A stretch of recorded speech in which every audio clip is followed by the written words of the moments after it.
Hello friends எல்லாருக்கும் வணக்கம். இது உங்கள் செஸ் வாசம். ஸோ இன்னைக்கு பார்த்தீங்கன்னா, நம்ம பிரக்னானந்தாவும் வேர்ல்ட் சாம்பியன்ஷிப் சேலஞ்சர் ஜவோகிச் சிந்தாருவும் விளையாண்ட ஒரு அற்புதமான கேம் தான் பார்க்க போகிறோம். ஸோ நேற்று வந்து saint Louis rapid and blitz 2026ல ரேபிட் ஃபார்மேட்டில் இவங்க வந்து ரவுண்ட் 4ல விளையாண்ட கேம் தான் இது. ஸோ இதில் பிரக்னானந்தா வந்து ஒயிட் பீசஸ் வந்து ஹேண்டில் பண்ணிட்டு இருக்காரு. ஸோ இந்த கேம் பார்த்தீங்கன்னா கொஞ்சம் காம்ப்ளிகேட்டடாக தான் இருக்கும். பட் ஸ்டில் நம்மளுடைய ஸ்டைலில் நம்ம வந்து ஈஸியாக தான் நம்ம எக்ஸ்பிளைன் பண்ண போகிறோம். ஸோ இந்த கேமை வந்து ஃபுல்லாக ஸ்கிப் பண்ணாமல் பாருங்கள். அப்போ தான் உங்களால் இதில் வர எல்லா விறுவிறுப்பான வேரியேஷன்ஸையும் உங்களால் என்ஜாயும் பண்ண முடியும். ஸோ பிறகு வந்து D4 வந்து ஸ்டார்ட் பண்ணுறாரு. இப்போ நைட் F6 வந்து ரெஸ்பாண்ட் பண்ணுறாரு ஜவோகிச் சிந்தாரோ. இப்போ C4 வந்து ரெஸ்பாண்ட் பண்ணுறாரு பிறகு. இப்போ G6 ஸோ G6 ப்ளே பண்ணி இந்த இடத்துல பிஷப் வந்து ஃபேன்கெட்டோ பண்ணுறதுக்கு ரெடி ஆகுறாரு. இப்போ வந்து நைட் C3 பிஷப் G7 இப்போ E4. ஸோ பிறகு பார்த்தீங்கன்னா அவருடைய சென்டர் பான்ஸ் எல்லாத்தையுமே பார்த்தீங்கன்னா ஃபுல்லாக வந்து புஷ் பண்ணியிருக்கிறாரு. ஸோ ஃபுல்லாக வந்து சென்டரில் கண்ட்ரோல் எடுத்துருக்கிறாரு. இப்போ வந்து D6 வந்து ப்ளே பண்ணுறாரு ஜவோகிச் சிந்தாரோ. D6க்கு அப்புறமா இப்போ பிஷப் E2. ஸோ பிஷப் E2க்கு அப்புறமா உங்களுக்கு சந்தேகம் வரும், இந்த ஒரு பானை புஷ் பண்ணுறதா அப்படி இல்லைனா இந்த சி பானை புஷ் பண்ணுறதான்ட்டு. நீங்கள் சப்போஸ் இந்த பானை புஷ் பண்ணுறீங்கன்னு வச்சுக்கோங்களேன், இந்த இடத்துல சிம்பிளாக இந்த பானை வந்து எக்ஸ்சேஞ்ச் பண்ணிவிட்டு குயின் எக்ஸ்சேஞ்சும் போகலாம். ஸோ நீங்கள் குயின் எக்ஸ்சேஞ்ச் போனீங்கன்னா பிளாக்கால் கேன்சல் பண்ண முடியாது, ஒயிட்டுக்கு ஒரு சின்ன எட்ஜு கிடைக்கும். ஓகேங்களா? ஸோ இந்த இடத்துல வந்து இப்போ நைட் F3 ஸோ இந்த மாதிரியான ஒரு கேஷுவல் டெவலப்மெண்ட்ஸை நோக்கி ஒயிட் வந்து போகலாம். பட் ஆக்சுவலாக வந்து பிஷப் E2க்கு அப்புறமா கேன்சல் பண்ணிக்கிறாரு பிளாக் ஃபஸ்ட்டு. ஸோ இந்த மாதிரி ரெண்டு பாயிண்ட்ஸுமே வந்து புஷ் பண்ணலை. ஏன்னா எது புஷ் பண்ணாலும் குயின் வந்து எக்ஸ்சேஞ்ச் ஆகிறதுக்கு வாய்ப்பு இருக்குது. ஸோ அதனால் ஃபஸ்ட்டு அவர் கேன்சல் பண்ணிக்கிறாரு. கேன்சல் பண்ணதுக்கு அப்புறமா இப்போ பிஷப் E3. ஸோ பிறகு பார்த்தீங்கன்னா கிட்டத்தட்ட அவருடைய எல்லா பீஸுமே டெவலப் பண்ணிட்டார். இந்த நைட் மட்டும்தான் டெவலப் ஆகணும். இப்போ வந்து C5 ப்ளே பண்ணுறார். ஸோ C5க்கு அப்புறமா இந்த பானை எடுக்கலை, பட் இந்த பானை வந்து ஃபர்தராக புஷ் பண்ணிக்கிறாரு. D5க்கு அப்புறமா இப்போ குயின் எடுத்துகிட்டு வந்து இந்த ஒரு D6 ஸ்கொயரில் போடுறாரு. இந்த ஒரு B2 பானுக்கு அட்டாக்கு. இப்போ குயின் D2. ஸோ இதையும் இப்போ சேஃப்கார்ட் பண்ணுறாரு. இப்போ E6. ஸோ E6க்கு அப்புறமா இந்த பானை வந்து எடுக்கலை பிறகு ஆக்சுவலாக. ஸோ இந்த பானை நீங்கள் எடுத்திங்கன்னா பிளாக் வந்து கொஞ்சம் குயிக்காக டெவலப் பண்ணுறதுக்கு நம்ம ஹெல்ப் பண்ணுற மாதிரி இருக்கும். அண்ட் அது மட்டும் இல்லை ஒயிட்டுடைய பான்ஸ் வந்து சென்டரில் அந்த அளவுக்கு கண்ட்ரோல் இருக்காது. ஸோ அதனால் பிறகு என்ன பண்ணுறாருன்னா இந்த இடத்துல இந்த எச் பானை வந்து புஷ் பண்ணுறாரு. ஸோ நைட்டோ இல்லை ஃப்யூச்சரில் நீங்கள் இந்த பானை புஷ் பண்ணிவிட்டு இல்லை இந்த பானை எடுக்கிறீங்கனாலும் இந்த பிஷப்பும் வந்து இந்த ஒரு G4 ஸ்கொயருக்கு வரவிடாமல் தடுக்கிறாரு. இப்போ வந்து இந்த ஒரு E-takes D5 பானை வந்து எடுத்துக்கிறாரு. இப்போ பிறகு வந்து இந்த பானை எடுக்கிறார். ஸோ இப்போ இந்த ஒரு பொசிஷனை நீங்கள் நல்லா பார்த்தீங்கன்னா பிறகுக்கு வந்து ஒரு சின்ன எட்ஜ் இருக்கும். எப்படின்னு பார்த்தீங்கன்னா பிறகுடைய பான்ஸ் வந்து இந்த இடத்துல நல்லா டாமினேட் பண்ணிகிட்ருக்கு. அண்ட் இந்த நைட்டால் நேச்சுரலாக வெளியில் வர முடியாது. ஸோ இந்த பிஷப் மட்டும்தான் உங்களால் டெவலப் பண்ண முடியும். ஓகேங்களா? ஸோ இந்த பிஷப் டெவலப் பண்ணிட்டு நெக்ஸ்ட்டு நீங்கள் நைட்டையும் வந்து கொண்டு வந்தால் தான் உங்களால் ரூக்ஸை வந்து கனெக்ட் பண்ண முடியும். ஸோ இந்த இடத்துல ஜவோகிச் சிந்தாரோ என்ன பண்ணுறாருன்னா பிஷப் F5 வந்து ப்ளே பண்ணுறார். ஸோ இந்த இடத்துல பிறகு வந்து ரொம்பவே ஒரு அக்யூரேட்டான மூவாக வந்து கண்டுபிடிக்கிறாரு. அது என்னதுன்னு பார்த்தீங்கன்னா G4. ஸோ G4 ப்ளே பண்ணி இந்த பிஷப்பை வந்து கிக் பண்ணுறாரு. ஸோ இந்த இடத்துல வந்து பிஷப் D7 தான் பார்த்தீங்கன்னா கரெக்டாக நம்ம. ஸோ பிஷப் D7 பார்த்தீங்கன்னா மோஸ்ட்லி வந்து இந்த ஒரு நைட்டை வந்து இந்த ஒரு டெவலப்மெண்ட்லேருந்து இந்த பிஷப் வந்து பிளாக் பண்ணுது. பட் பிஷப் D7 பார்த்தீங்கன்னா இந்த இடத்துல ப்ளே பண்ணி ஆகணும், இந்த ஒரு பிஷப்பை நம்ம காப்பாற்றணும்னா. பட் ஜவோகிச் சிந்தாரோ என்ன பண்ணுறாருன்னா அவருடைய நைட்டை வந்து சென்டர் ஆஃப் த போர்டு கொண்டு வந்து குயினை வந்து அட்டாக் பண்ணுறாரு. இந்த இடத்துல பிறகு என்ன பண்ணுறாருன்னா நைட் டெக்ஸ் நைட் ப்ளே பண்ணுறாரு. இப்போ பிஷப் டெக்ஸ் நைட். ஸோ பிஷப் டெக்ஸ் நைட்டுக்கு அப்புறமா இப்போ பாருங்கள் இந்த பானை வந்து பிறகு புஷ் பண்ணுறாரு. ஸோ இந்த பிஷப் வந்து இப்போ லாக் ஆகிட்டாரு. ஸோ இதே இந்த இடத்துல நீங்கள் வந்து நைட்டை புஷ் பண்ணாமல் பிஷப்பை D7ல் போட்டுருந்தீங்கன்னா உங்களுக்கு பிஷப் தப்பிச்சிருக்கும். பட் ஸ்டில் நீங்கள் வந்து டெவலப்மெண்ட்டில் வந்து கொஞ்சம் ஸ்ட்ரகிள் ஆவீங்க. ஓகேங்களா? ஸோ அதனால் சிந்தாரோ என்ன பண்ணிட்டாருன்னா அவருடைய இந்த நைட் எடுத்து வந்து சென்டர் ஆஃப் த போர்டில் போட்டார். ஸோ இந்த நைட் எக்ஸ்சேஞ்சுக்கு அப்புறமா பிஷப் இங்கே வந்துட்டார். இப்போ பிஷப் வந்து லாக் ஆகிட்டார். ஸோ என்னதான் பிஷப் லாக் ஆனாலும் ஒயிட்டுடைய பான்ஸ்லாம் நம்ம எடுத்துட்டோம்னா ஓரளவுக்கு நம்ம பீஸ் டெவலப்மெண்ட்டை நோக்கி நம்ம வந்து போகலாம். ஸோ பான்ஸ் மூலிமா நம்ம வந்து கொஞ்சம் கேமை வந்து கண்ட்ரோல் பண்ணலான்னு சொல்லிட்டு அவர் பிளான் பண்ணியிருக்கிறார். பட் ஸ்டில் இது வந்து ஒயிட்டுக்கு தான் ஃபேவராக காட்டுது. ஓகேங்களா? ஸோ என்னதான் ஒயிட்டுக்கு ஃபேவராக காட்டினாலும் பிரக்னானந்தாக்கும் இந்த ஒரு கேமை வந்து ஃபுல்லாக எக்ஸ்ப்ளோர் பண்ணுறதுக்கு வந்து நிறைய டைம் எடுக்கும். இது வந்து ரேபிட் செக்ஷன்ன்றதுனால இது வந்து கிட்டத்தட்ட நம்ம கிளாசிக்கல் டைம் ஃபார்மேட் அளவுக்கு நம்ம யோசிக்க வேண்டிய பொசிஷன் இது. ஓகேங்களா? இந்த இடத்துல இப்போ இந்த பிஷப் அட்டாக்ல இருக்கு. இந்த இடத்துல இப்போ சிந்தாரோ என்ன பண்ணுறாருன்னா ஃபஸ்ட்டு குயின் டெக்ஸ் B2 வந்து ப்ளே பண்ணுறாரு ஆக்சுவலாக. ஸோ இந்த ரூக்குக்கு வந்து அட்டாக் வருது. ஸோ இதோட இன்னொரு ஒரு காம்ப்ளிகேட்டடான மூவ் என்னன்னு பார்த்தீங்கன்னா, பிஷப் டேக்ஸ் பி2 வந்து கொஞ்சம் காம்ப்ளிகேட்டடா இருக்கும். ஸோ பிஷப் டேக்ஸ் பி2 மூலியமா இந்த ரூக்குக்கு அட்டாக் வருது. ஸோ ரூக்க உங்களால வந்து பி1லயும் போட முடியாது, சி1லயும் போட முடியாது. ஸோ ரூக் டி1 மட்டும் தான் ப்ளே பண்ண முடியும். இந்த இடத்துல சப்போஸ் பிஷப் ஏ3 ப்ளே பண்ணா, நெக்ஸ்ட் பிளாக்கோடைய த்ரெட் என்னன்னு பார்த்தீங்கன்னா, பிஷப் பி4 மூலியமா குயினையும் கிங்கையும் வந்து பின் பண்றது தான். இப்ப நம்ம வந்து கிங் எஃப்2 வந்து ப்ளே பண்ற மாரி இருக்கும். கிங் எஃப்2க்கு அப்புறமா இந்த இடத்துல இன்னொரு ஒரு கிரேசியான மூவ் என்னன்னு பார்த்தீங்கன்னா, பிஷப் பி1. ஸோ இந்த ஒரு பிஷப் இங்க அட்டாக்ல இருக்கிறதுனால நம்ம பிஷப் வந்து பி1ல போடுற மாரி இருக்கும்.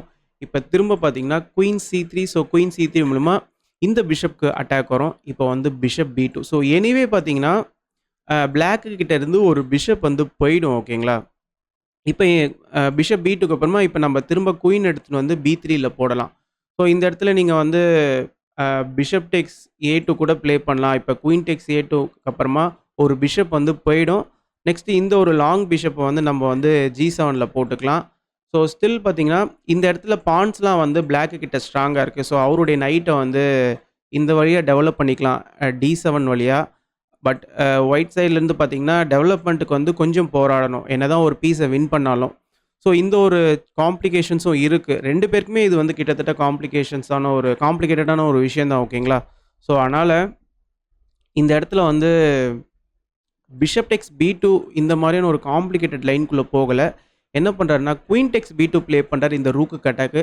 இந்த ரூக்க இப்ப நம்ம வந்து கரெக்ட்டான இடத்துல மூவ் பண்ணணும். ஏன்னா நெக்ஸ்ட் வந்து பிஷப் சி3 மூவ் வந்து இருக்கு. இந்த குயினையும் கிங்கையும் வந்து பின் பண்றதுக்கு. ஸோ அதனால ரூக் சி1 தான் கரெக்ட்டான மூவ். இந்த ஒரு பிஷப் சி3ய தடுக்கிறதுக்கு. ஸோ பிரக்னானந்தா அத கரெக்ட்டா ப்ளே பண்றாரு. இப்ப என்ன நடக்குதுன்னா, இந்த பிஷப் வந்து இப்ப அட்டாக்ல இருக்கு இல்லையா? ஸோ இந்த பிஷப்ப நம்ம ஏதாவது பண்ணி ஆகணும். ஸோ சும்மா விடக்கூடாது. ஸோ அதனால ஒரு பானோட இந்த ஒரு பிஷப்ப வச்சு எடுக்குறாரு. பிஷப் டேக்ஸ் டி5. பிஷப் டேக்ஸ் டி5க்கு அப்புறமா இப்ப பிரக்னானந்தா கொஞ்சம் யோசிக்கிறார். ஸோ இந்த இடத்துல வந்து ஃபர்ஸ்ட்டு இந்த ஒரு பிஷப் எடுக்கிறதா, இல்ல குயின வந்து எக்ஸ்சேஞ்ச் பண்றதான்னு யோசிக்கிறாரு. ஸோ அவரு வந்து குயின வந்து எக்ஸ்சேஞ்ச் பண்ணிக்கிறார். ஸோ அ பீஸஸ்லாம் வந்து கொஞ்சம் குறைச்சுக்கிறாரு. ஏன்னா அவருக்கு வந்து எக்ஸ்ட்ரா ஒரு பீஸ் கிடைக்க போகுது. இப்ப வந்து குயின் எக்ஸ்சேஞ்ச் ஆனதுக்கு அப்புறமா இந்த ரூக்குக்கு வந்து அட்டாக் இருக்கு. ஸோ அதனால இந்த ரூக்க வந்து நம்ம ஃபர்ஸ்ட் டிஃபெண்ட் பண்ணி ஆகணும். ரூக் சி2 இந்த பிஷப்க்கு வந்து இப்ப அட்டாக். ஸோ இந்த 2 பிஷப்ல வந்து இப்ப பிளாக்குக்கு வந்து இந்த டாட் ஸ்கொயர் பிஷப் கொஞ்சம் பவர்ஃபுல்லா இருக்கு. ஏன்னா ஃபுல்லா கண்ட்ரோல் பண்ணிட்டு இருக்காரு. அண்ட் இந்த சைடுல பான் ஸ்டார்ம்ஸ்லாம் பிளாக் கிட்ட வந்து வரதுக்கு வாய்ப்பு இருக்கு.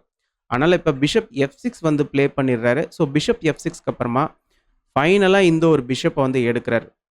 ஸோ இந்த பிஷப்ப எடுக்கிறது மூலியமா பிரக்னானந்தாக்கு 2 பான் வந்து போகுது. ஓகேங்களா? ஸோ அதுதான் பார்த்தீங்கன்னா, ஜவோகிர் சிந்தாரோவ் கிட்ட இருக்கிற காம்பன்சேஷன்.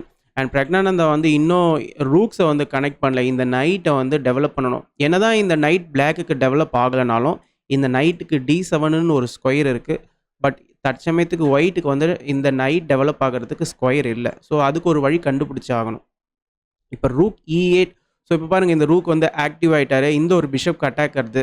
அதனால இப்ப கிங் D2 ப்ளே பண்றாரு. ஸோ கிங் D2க்கு அப்புறமா இந்த இடத்துல இந்த பான வந்து புஷ் பண்றாரு A6. ஸோ A6 புஷ் பண்ணாம நீங்க சப்போஸ் நைட்ட இங்க போட்டீங்கன்னு வச்சுக்கோங்களேன், சிம்பிளா என்ன நடக்கும்னா பிஷப் B5 ப்ளே பண்ணிக்கலாம். ஸோ கொஞ்சம் காம்ப்ளிகேஷன்ஸ்லாம் ஒயிட்டுக்கு வந்து போயிடும். ஸோ அழகா இந்த நைட்ட வந்து நம்ம பின் பண்றோம். பின்னாடி ரூக் இருக்கிறாரு. இந்த ஒரு நைட்டுக்கும் பார்த்தீங்கன்னா, ஒயிட்டுடைய நைட்டுக்கும் வந்து E2ல ஒரு நல்ல ஸ்கொயரும் கிடைச்சிரும். ஸோ அதனால ஃபர்ஸ்ட்டு இந்த ஏ பான வந்து A6ல போடுறாரு. நம்ம வந்து பிஷப் B5 வந்து ப்ளே பண்ண விடாம தடுக்கிறதுக்கு. இப்ப வந்து இந்த எஃப் பான வந்து புஷ் பண்றாரு. ஸோ எஃப் பான புஷ் பண்றது மூலியமா முக்கியமான விஷயம் நெக்ஸ்ட் நைட் இங்க வந்ததுக்கு அப்புறமா இந்த ஒரு பான் அன்டிஃபெண்டடா இருக்காரு இல்லையா? அதுக்கப்புறமா நைட் B6 வந்தாருன்னா இந்த ஒரு D5 பானுக்கு அட்டாக் வரும். ஸோ நம்ம பிஷப் எடுத்துட்டு வந்து இங்கே போடலாம். இப்ப நைட் D7 இப்ப பிஷப் F3. ஸோ இந்த பானுக்கு வந்து ஒரு டிஃபென்ஸ் வருது. இந்த பானுக்கு டிஃபென்ஸ் வந்ததுக்கு அப்புறமா இந்த நைட்டுக்கு E2லயும் ஒரு இடம் கிடைக்குது. இப்ப வந்து B5 புஷ் பண்றாரு. ஸோ B5க்கு அப்புறமா நைட் வந்து இந்த வழியா வரதுக்கு ரெடியா இருக்கிறாரு. ஓகேங்களா? ஏன்னா நைட்டால இந்த சைடு எங்கேயுமே வர முடியாது. ஃபுல்லா ஒயிட்டுடைய பான்ஸ் இருக்கிறாங்க. இப்ப வந்து நைட் E2 இப்ப நைட் B6.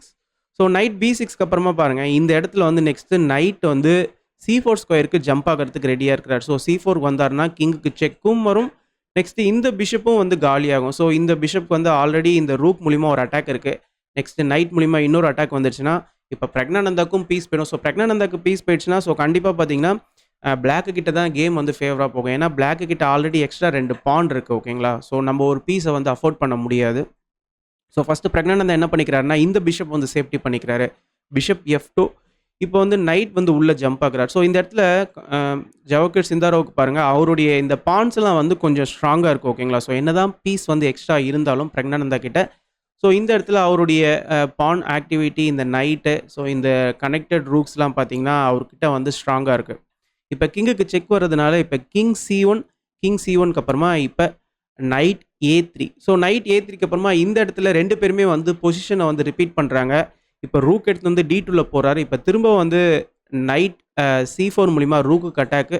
இப்ப திரும்ப ரூக் C2, இப்ப திரும்ப நைட் A3. ஸோ இந்த மாரி பொசிஷன வந்து 2 பேருமே ரிப்பீட் பண்ணி கடைசியா வந்து ட்ராக்கு அக்ரி பண்ணிக்கிறாங்க. ஸோ பிரக்னானந்தா கிட்ட இருந்தும் பார்த்தீங்கன்னா, இந்த ஒரு பீஸ மட்டுமே வச்சு இந்த கேம் வந்து பெருசா எக்ஸ்ப்ளோர் பண்ண முடியாது இந்த இடத்துல. ஏன்னா, இந்த பான்ஸ்லாம் பார்த்தீங்கன்னா ரெடியா இருக்கிறாங்க. ஸோ பின்னாடி அ அவருக்கே பார்த்தீங்கன்னா, இந்த ஒரு பொசிஷன் வந்து காம்ப்ளிகேட்டடா வரதுக்கான வாய்ப்பும் ஜாஸ்தியா இருக்கு. ஓகேங்களா?